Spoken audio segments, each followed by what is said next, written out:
Afghan English Academy. السلام علیکم. په دې ویډیو کې چې کوم لغاتونه زه تاسو ته وایم په هغه کې به تاسو ته یو یا دوه لغات زده وي، نور به تاسو یو هم نه وي زده. ډېر مهم لغاتونه دي او زموږ په روزمره انګلیش کې ډېر زیات استعمالیږي. ملګرو د هر لغات معنی هم درته کوم او هغه په جمله کې څنګه استعمالیږي هغه هم درته وایم. نو ډېره یوه مهمه ویډیو د ملګرو تر اخیره پر وګورئ. ویډیو هم نه سره لایک یا چینل هم نه سره سبسکرایب کړئ د داسې نورو مهمو ویډیوګانو لپاره. نو ملګرو ویډیو شروع کوو. ملګرو لومړنی لغات چې دی هغه د لیک. لیک ویل کېږي ملګرو سټل. سټل ته لیک ویل کېږي. اوس مثال ته وګورئ. The dog licks my face. سپی زما مخ څټي. The dog licks دغه سپی څټي my face زما مخ. بل لغات دی ملګرو ګبل. ګبل ویل کېږي په تیزۍ سره خوړل. په تیزۍ سره خوراک خوړل ته څه ویل کېږي؟ ګبل ویل کېږي. څه دی؟ مثال ته وګورئ. Don't gobble your food. خپل خوراک دی په تیزۍ سره مه خوره. Don't gobble په تیزۍ سره مه خوره your food خپل خوراک دی. بل لغات دی ملګرو appetite. appetite ویل کېږي اشتها ته. اشتها ته څه ویل کېږي؟ appetite ویل کېږي. څه دی؟ مثال ته وګورئ. She has a big appetite for pizza. هغه د پیزا لپاره لویه اشتها لري. ډېر زړی ورته کېږي. اشتها ورته راغلې ده. څه دی؟ She has a big appetite. هغه لري یوه لویه اشتها for pizza د پیزا لپاره.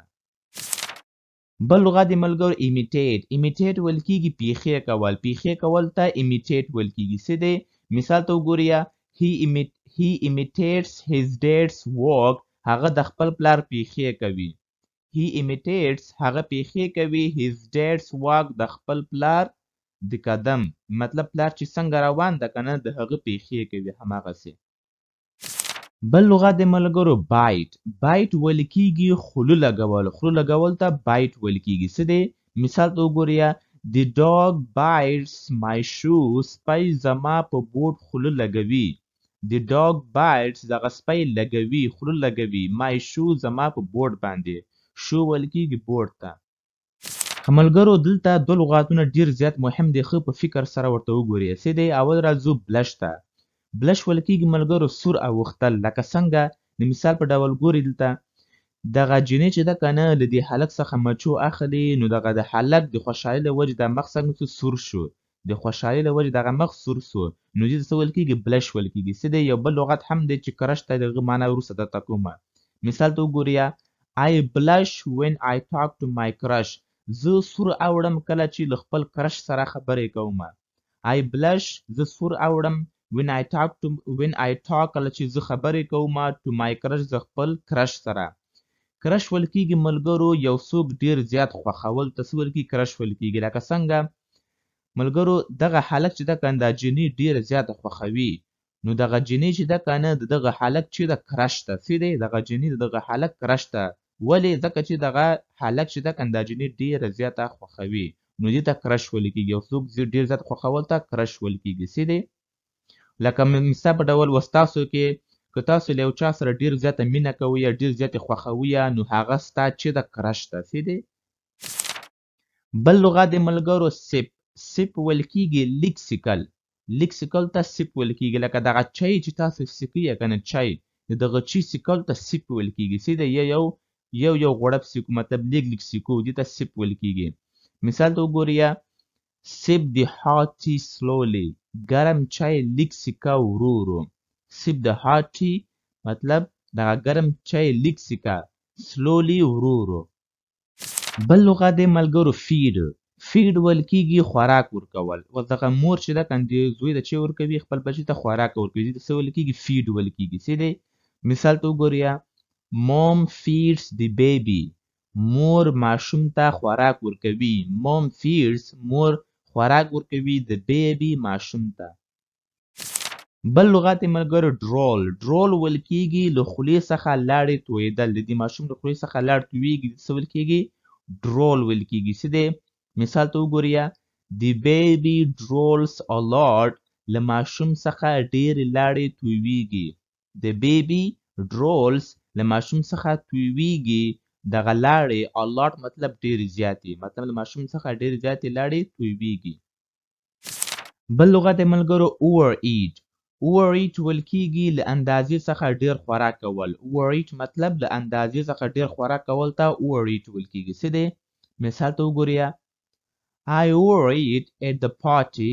I overeat at the party دی مطلب دا دی ما په جشن کې له اندازې څخه ډیر خوراک وخوړ. I overeat ما له اندازې څخه ډیر خوراک وخوړ at the party په جشن کې. party ویل کیږي جشن ته. بل لغت دی ملګرو gulp. gulp ویل کیږي په تیزه تیرول. په تیزه تیرول ته gulp ویل کیږي. څه دی؟ مثال ته وګورئ. He gulps his juice. He gulps his juice هغه په تیزه جوس تیروي. He gulps هغه تیروي په تیزه سره. His juice خپل جوس.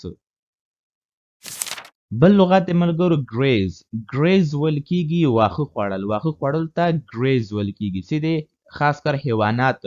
د حیواناتو خوراک خوړل ته څه ویل کیږي؟ graze ویل کیږي. څه دی؟ دا باید تاسو په یاد ولرئ. مثال ته وګورئ.